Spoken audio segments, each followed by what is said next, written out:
भूतिया गांव की वो बरसाती रात।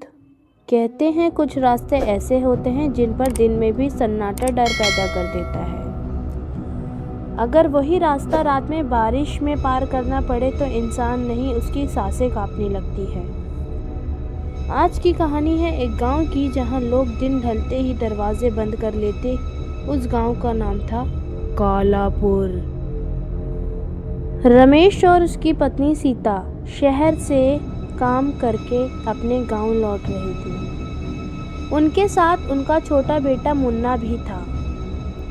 सीता डर जाती, रमेश जल्दी चलो, बादल कुछ ठीक नहीं लग रहे। रमेश, अरे डर मत, बस आधा रास्ता बचा है, पहुंच जाएंगे।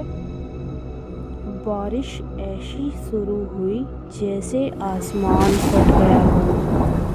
रास्ता कीचड़ में बदल गया, बिजली चली गई, चारों तरफ अंधेरा। मुन्ना रोने लगता है, माँ मुझे डर लग रहा है, माँ जल्दी चलो ना माँ। तभी दूर एक पुराना टूटा फूटा मकान दिखता है।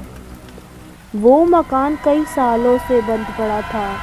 लोग कहते थे वहाँ कोई नहीं जाता। सीता, रमेश उधर मत चलो, वो घर ठीक नहीं लग रहा।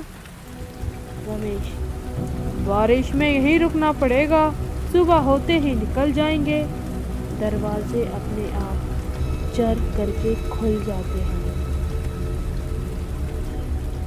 जैसे ही वो लोग अंदर जाते हैं, दरवाजा अपने आप बंद हो जाता। सीता, रमेश ये दरवाजा किसने बंद किया? अचानक से ऊपर से पायल की आवाज आती, छन छन छन। मुन्ना कोने में देखता है, सफेद साड़ी में कोई परछाई। रमेश को याद आया 10 साल पहले इसी घर में एक औरत ने अपने बच्चे के साथ जान दे दी थी, क्योंकि वह गांव वालों ने उस पर झूठा इल्जाम लगाया था। अचानक वही औरत सामने आती है। क्यों आए हो मेरे घर? क्यों आए हो यहाँ? जाओ, यहाँ से चले जाओ, नहीं तो कोई वापस नहीं जाएगा। सीता रोने लगती है। मुन्ना कहता है, आंटी हम जानबूझकर नहीं आए, हमें माफ कर दीजिए। वो औरत बदला नहीं चाहती थी, वो चाहती थी कोई उसकी सच्चाई दुनिया में बताए।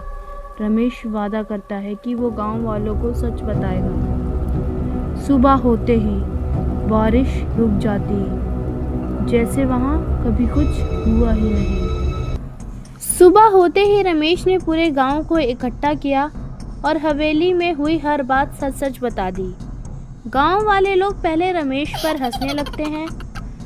गांव का मुखिया, डर के मारे सपना देख लिया होगा तुमने। लेकिन तभी गांव की बूढ़ी दादी कांपते हुए बोली, नहीं, वो सच बोल रहा है, उसने औरत के साथ बहुत गलत किया था। गांव में सन्नाटा छा गया। गांव वाले तय करते हैं वो लोग हवेली में जाकर माफ़ी मांगेंगे और गांव के सारे लोग फिर माफ़ी मांगने के लिए तैयार हो जाते हैं।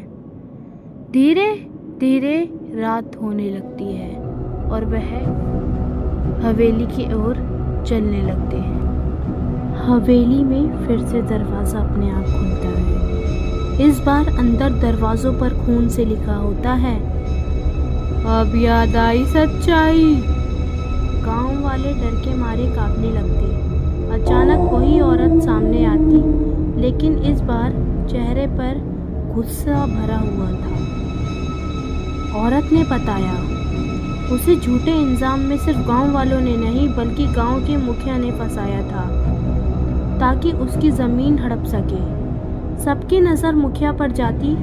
मुखिया भागने लगता, लेकिन दरवाज़ा बंद हो जाता।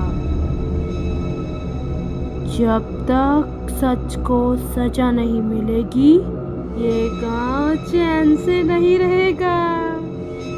अचानक मुखिया हवा में उड़ जाता है। बिजलियां कड़कने लगती और वो बेहोश होकर गिर जाता।